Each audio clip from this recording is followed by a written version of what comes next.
Good morning. Ibilan natin ng gift si Ryle kasi kahapon hindi ako makasingit.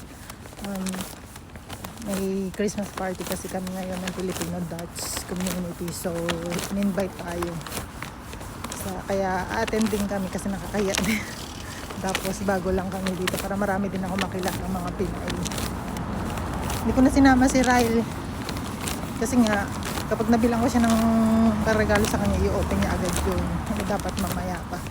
Kaya sabi ko, Diyos ako, saglit lang ako sa shop. Pero bago po tayo pumunta ng shop, magtatapon muna ako ng konting basura dito. Daan muna sa basurahan din. So yan. Hindi ko lang alam, umulan yata. O hamog ba ito? Hindi ko kasi naramdaman ng umuulan kapag nasa loob ng bahay. Hindi ko naririnig. Siguro parang umulan kasi basang-basa masyado. Yung karaan kasi hindi naman umulan, hamog lang. Pero basa yung kalsada. Malamig. So mamaya pa naman ang alis namin siguro mga 1 o'clock.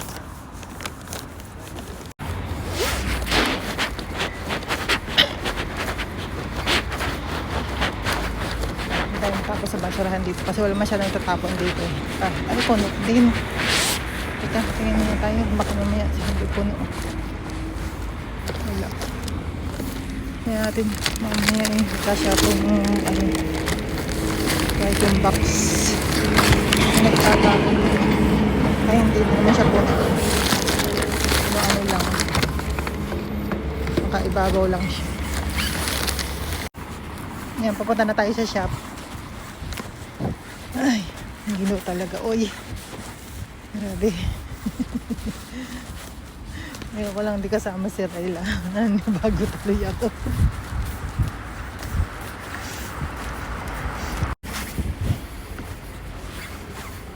Ito kasi sa shop na to, masyadong mahal yung mga laruan. Doon natin siya hanapan sa mga mura. Kasi pumunta kami dyan kahapon. Pricey siya, ang liliit ng mga toys. Sa Action sana kaso layo dito. Doon tayo sa crowd pat ulit. Babalik. Diyan kami galing kahapon. Diyan ko na lang siya hanapan. Tapos bili ako ng paper bag. Panlagay sa pang-exchange gift namin. Para hindi na ako gumawa ng gift wrapper. Kasi hindi ko makita yung tape na binili ko. Saan ko na ilagay. Ayan na kami mga bagong toys. Tingnan natin.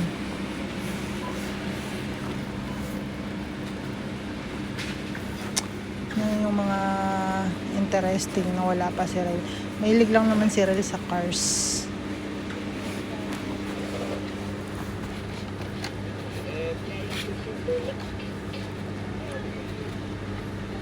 Okay din to. Magkano kaya to? Ano nakalagay na presyo? Ay, yung 79 na yun. Mahal ah. Teka lang, hanap pa tayo guys. Yung mas mura. Ito, okay din to kay Ryle. Ito. Ilang yan, cars na maliliit. Christmas.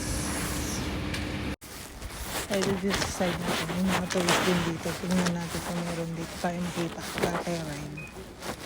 Kasi doon sa kabila, nahirapan mag-decide kung ano bibiling ko sa kanya.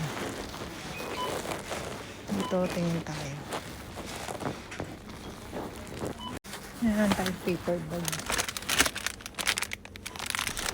Ay, ito naman yata yung design. Pala lang siya ng design. Ito na lang tayo ng isa. Ano lang. Hindi ko alam kung magkano ito. Pero kailangan natin bumili. So, ito na lang yung bibili natin kay Ryle. Kasi wala naman ako mapiling iba. Ito na lang. Okay din naman to sa kanya eh. Basta yung mga ganyang car. Tapos wala na. Ay, pwede rin pala yun. Ayun no. Yung remote control na isa na yun. Yung kulay blue. Monster truck natin. Punta tayo dun sa isang shop. Kasi alanganin ako dun sa toys na kay Ryle eh. Baka kasi i-open niya doon sa mismong venue. Eh, magkahiwa-hiwalay lang din. So, doon tayo sa kabilang shop.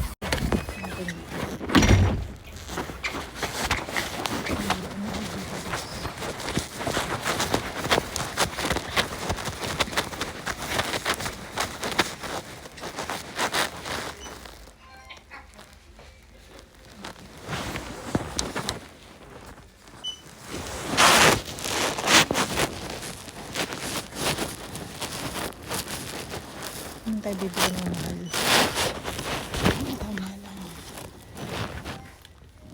7.9 euro.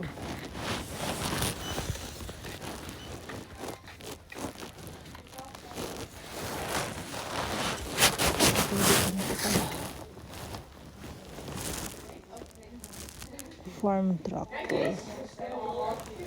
Ito, 6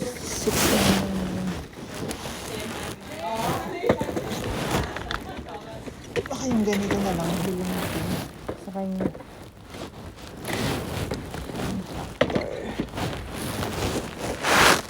Ano pa tayo ng isa? Ito kasi masyadong maliit eh. Ganito na tayo ng litrato. Para assure, nakapasya. Ano ba ito? May mas magandang design. Je moet het gewoon zo rollen, hè? Ja, die bedoel ik, ja. Ngayon rin.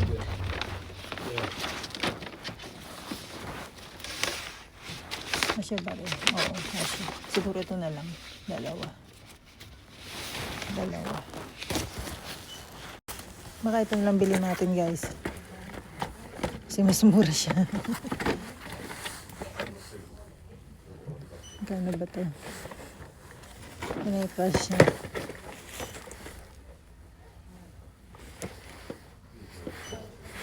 Wala yung price. Ito meron eh. Ayun, 6. Ayun, 10 euro pala to. So, ito na lang dalawa bilhin natin. 6.99 para dalawa. 6.99. Tapos, ito, 7.99. Mili ka sa ride si Ryle. Ayan na lang. Meron na natin. Libre gift wrapping yata dito. Nakabili na tayo. Pre-gift wrapping sa kanila. Buti na lang. May nakita ko kasi na nagpapag-gift wrap. Uwi na tayo. Tatuwa si Ryle niyan. Kasi dalawa yung gift niya. Siyempre, cars na naman. Yun lang naman kasi ang hilig ni Ryle. Kaya hindi ko siya sinama para hindi niya alam kung ano yung binili ko sa kanya. So, ayun. Siguro mag-ayos na lang ako ng mga kailangan namin dalhin. Tapos, yung mga isusuot namin. Wala naman akong damit na dala masyado dito sa Netherlands. Kaya siguro repeat-repeat na lang tayo. Nakabangga akong lalaki. Nakipaglaro pa. Kasi hindi kami magkasundo kung anong way siya, kung left and right. Nakakatawa. Tawa siya ng tawa. Ang aga ng namin, holiday vacation next week. Magbakasyon na kami mag-anak. So, ang flight namin is Thursday morning. So, ayan. Kaya next week, i-ready ko na yung mga gamit namin kung ano yung mga dadalhin namin sa biyahe.